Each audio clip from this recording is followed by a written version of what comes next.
It started with a story that almost worked. A calm voice, a simple explanation, a tragedy that sounded accidental. A young woman was found unconscious on the side of a Texas road. Her boyfriend said she jumped from the car. He said he tried to stop her. He said it was an accident. And for a brief moment, no one could prove otherwise. Because there were no witnesses, no cameras, no one screaming for help. Just a 19-year-old woman fighting for her life in a hospital bed. Her name was Cayley Mandadi, and within days, she would be dead. In the early morning hours of August 6, 2016, first responders were dispatched to a quiet stretch of road in San Marcos, Texas. The call was vague. A woman unconscious, severe injuries, barely breathing.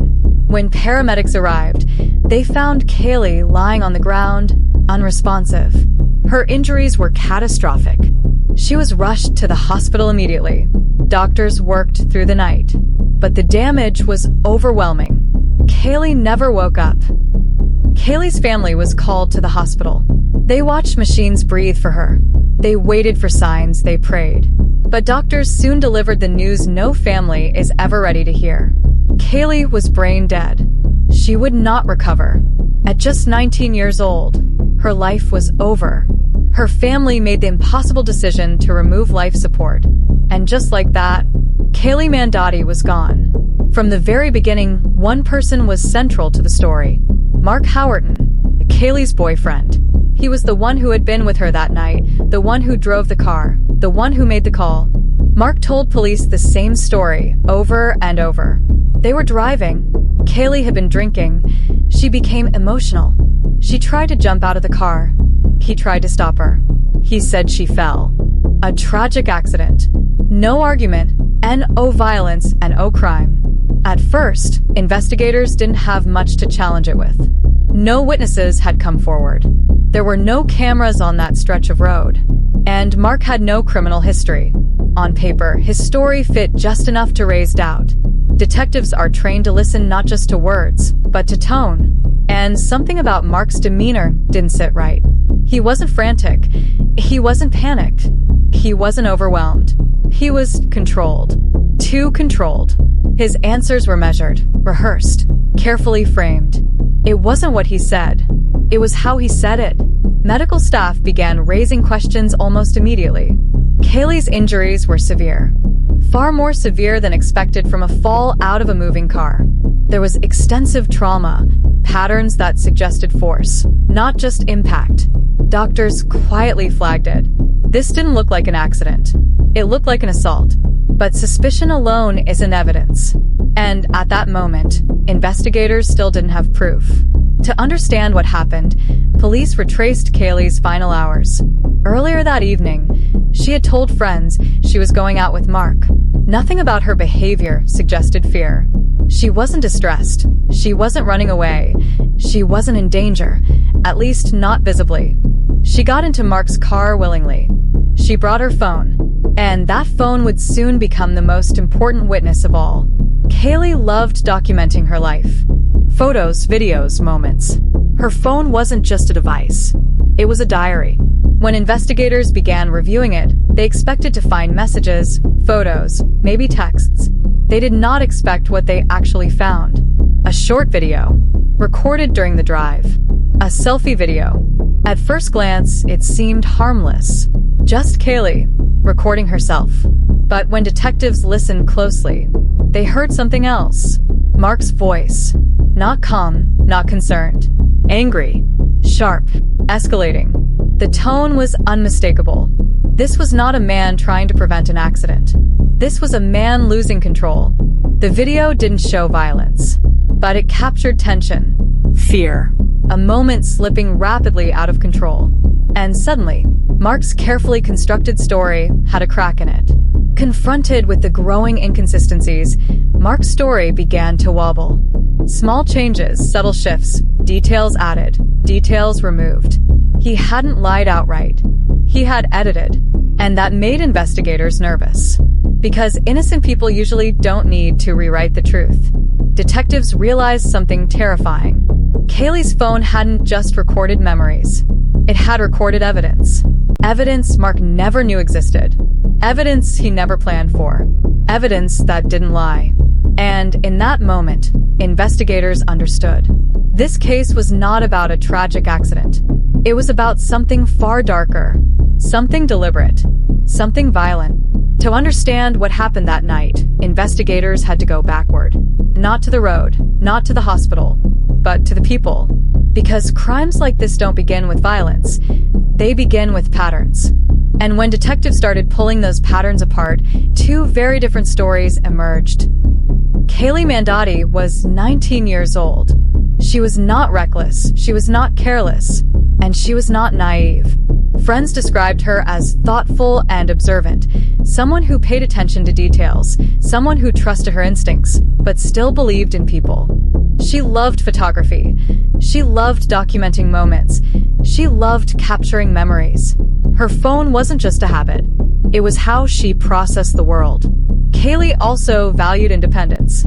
She worked, she studied, she made her own choices. She didn't rely on anyone to define her. And that mattered, because control thrives where independence exists. Mark Howerton didn't stand out. That's what made him dangerous. He was quiet, reserved, soft-spoken. No criminal history, an violent record, and obvious red flags.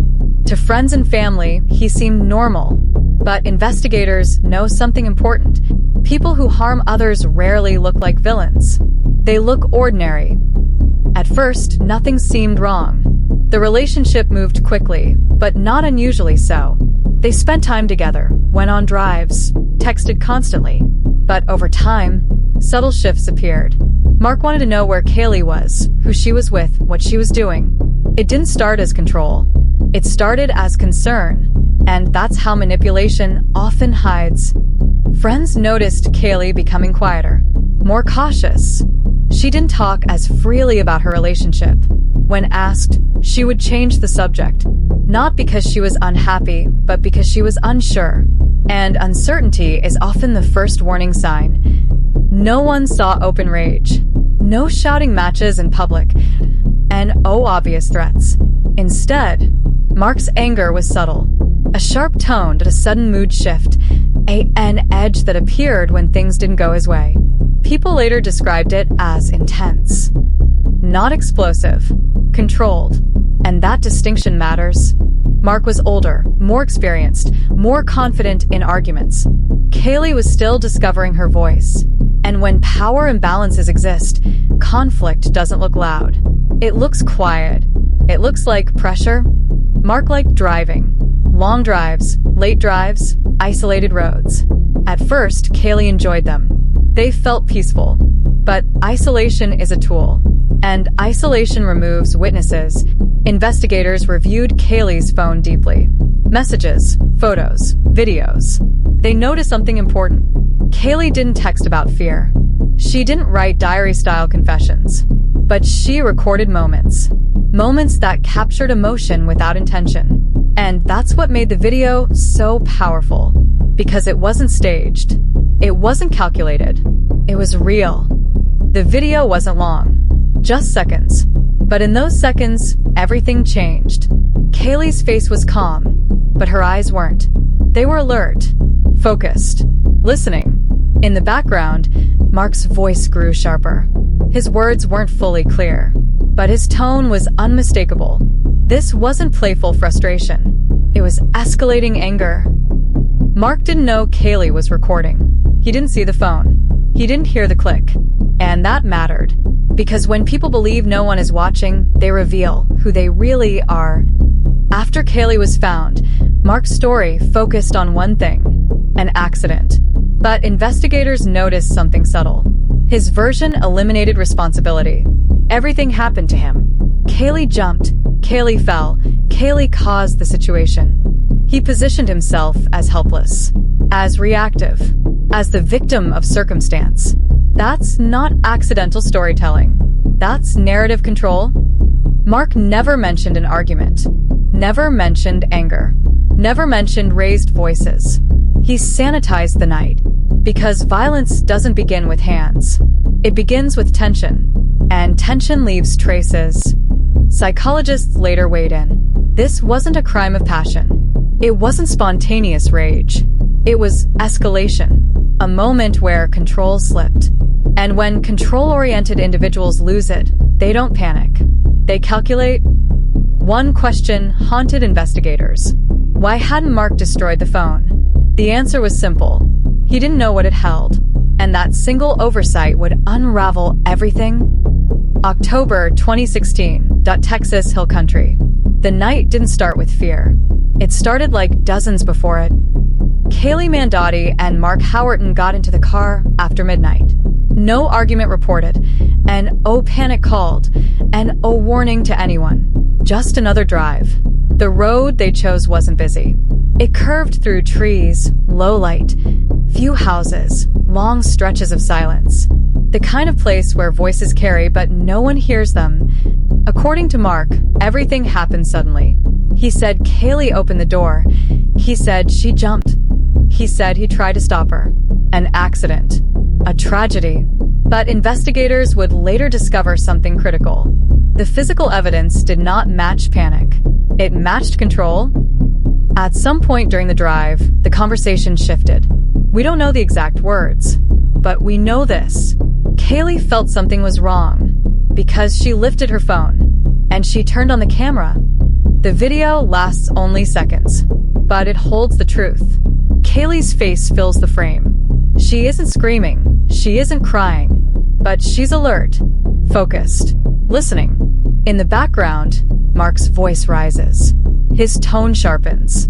This isn't playful frustration. This is anger gaining ground. Cayley doesn't speak. She records, because instinct told her something mattered. Victims don't record when they feel safe. They record when they feel trapped. What happened next wasn't an accident. It was an assault. Investigators later determined Cayley suffered massive blunt force trauma. Her skull was fractured, not from a fall, from repeated impact. She was struck, hard, more than once. This wasn't a single blow. It was rage unleashed.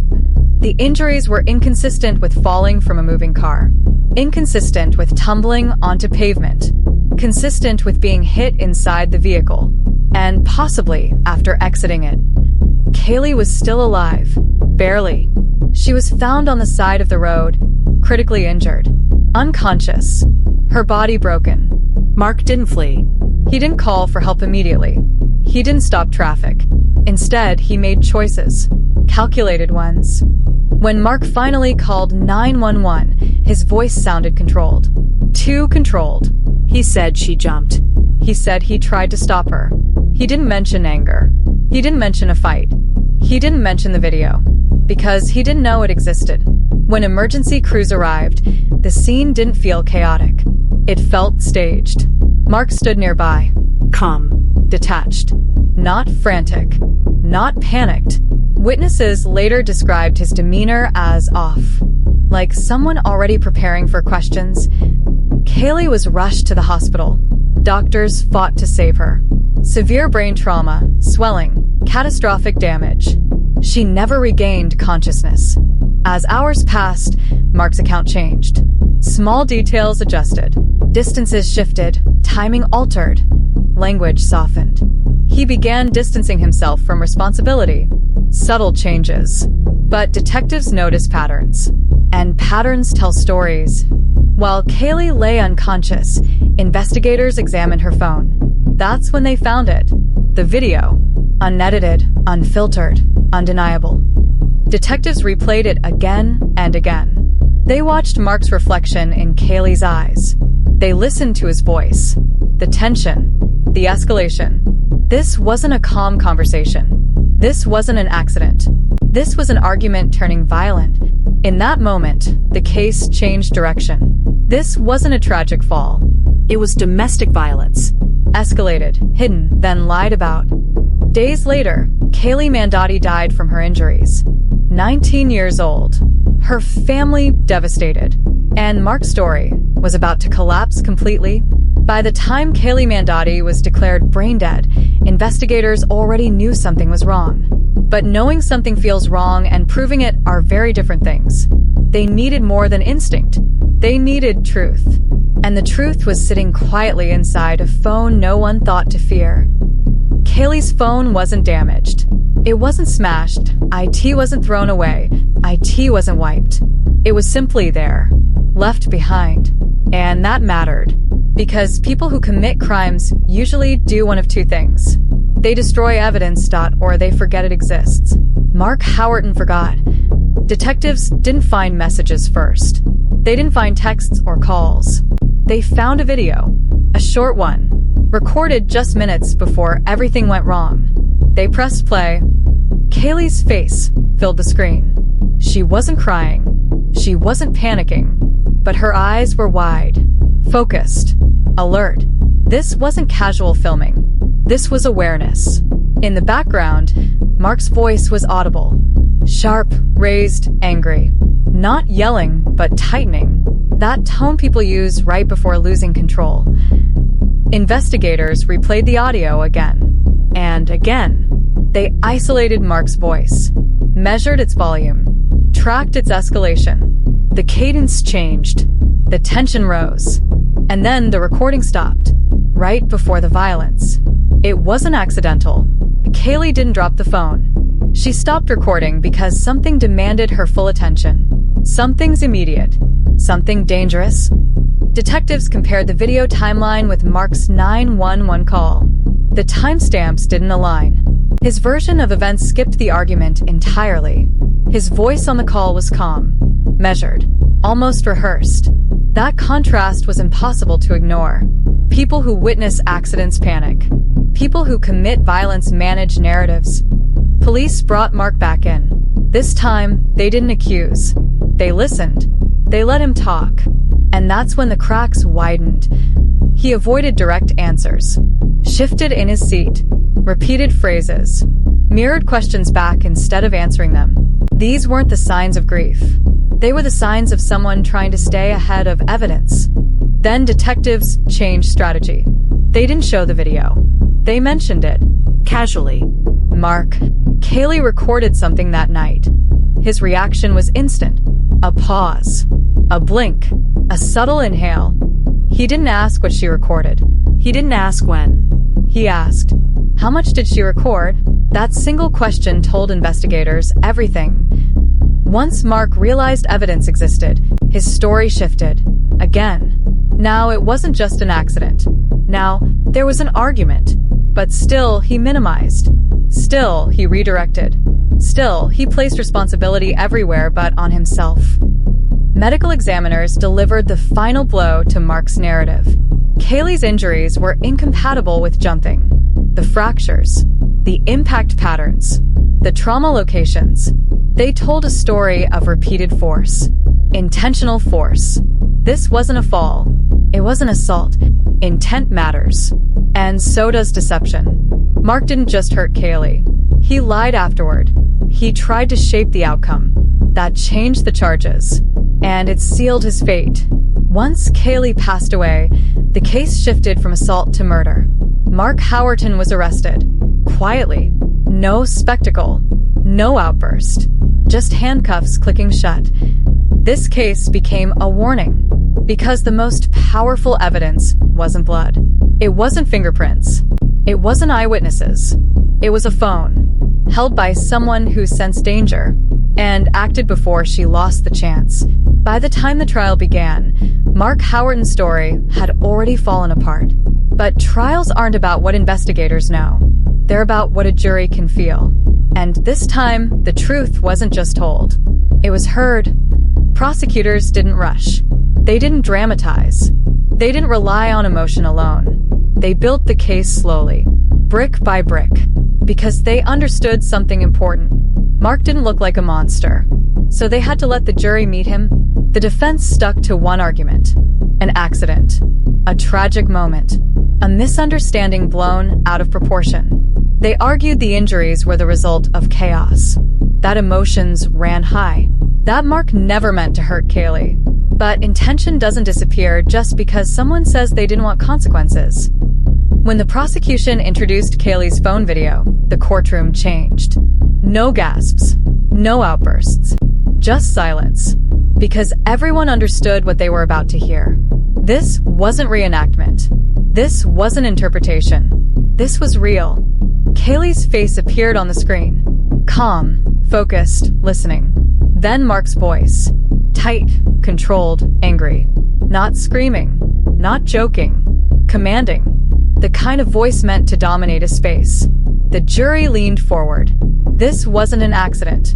This was escalation. As the audio played, prosecutors paused the video. They asked the jury to listen again. Not to the words, to the tone, to the control, to the absence of panic. Because anger doesn't need volume. It needs direction. Psychologists testified next. They explained coercive control. How it appears calm. How it masks itself as concern. How it escalates when control is threatened. And how violence often follows moments of defiance. Like recording. Like refusing to comply. Doctors took the stand. They described Cayley's injuries carefully, clinically, without graphic detail. Multiple points of impact. Force inconsistent with falling. Consistent with repeated strikes. And one chilling conclusion. The injuries required sustained aggression, not a momentary loss of balance. Then came the risk. Mark chose to testify. And for a moment, it worked. He spoke softly, avoided eye contact, presented himself as overwhelmed. But pressure exposes cracks. Prosecutors didn't accuse. They asked simple questions. Why didn't you mention the argument? Why didn't you tell police about the recording? Why did your timeline change? Mark hesitated, adjusted, reframed, and then contradicted himself. When confronted with the video again, Mark's composure changed. Not rage. Something colder. Defensive. Dismissive. He minimized Cayley's fear. Minimized his tone. Minimized responsibility. And the jury saw it. Because remorse doesn't argue. It accepts. The prosecution didn't call Mark a monster. They didn't need to. They said this instead. Cayley Mandadi didn't record because she wanted attention. She recorded because she sensed danger. And when danger arrived, she didn't survive it. The jury deliberated. Not for days. Not for weeks. Hours. When they returned, the courtroom stood. Guilty. Mark Howerton was sentenced to life in prison. No parole. No release. No narrative left to control. When the courtroom emptied, the noise faded. No cameras, NO arguments, NO voices competing for attention. Just silence. Because some cases don't end with relief. They end with questions that never go away. Mark Howerton disappeared into the prison system. No interviews, NO public statements, NO attempt to explain himself. Life without parole. A sentence measured not in years, but in permanence. For Cayley's family, justice came with a cost. There was no celebration, only the weight of knowing what she endured. Cayley Mandadi didn't leave a letter. She didn't leave a goodbye. She left something more powerful. Proof.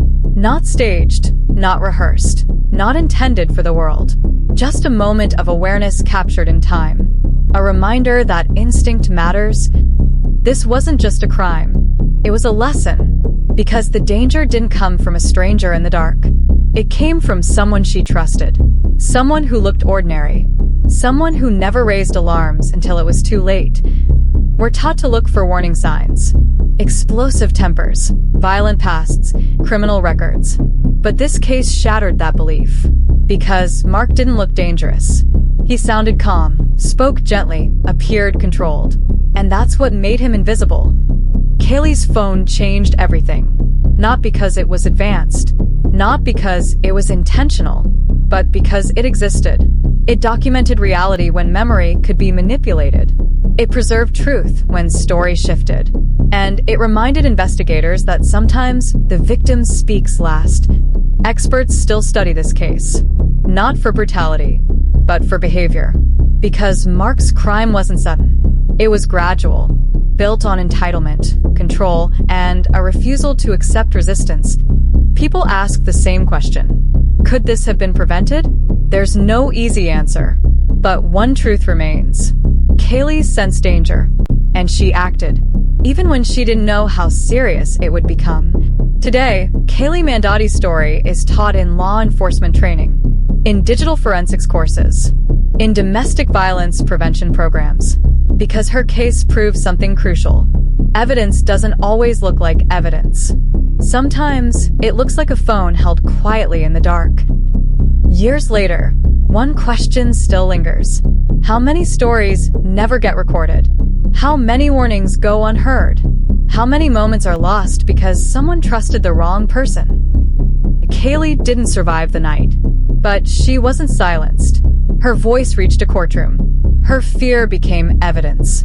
Her awareness became justice. And that's why this case still matters. Because sometimes the most important witness is the one who never gets to testify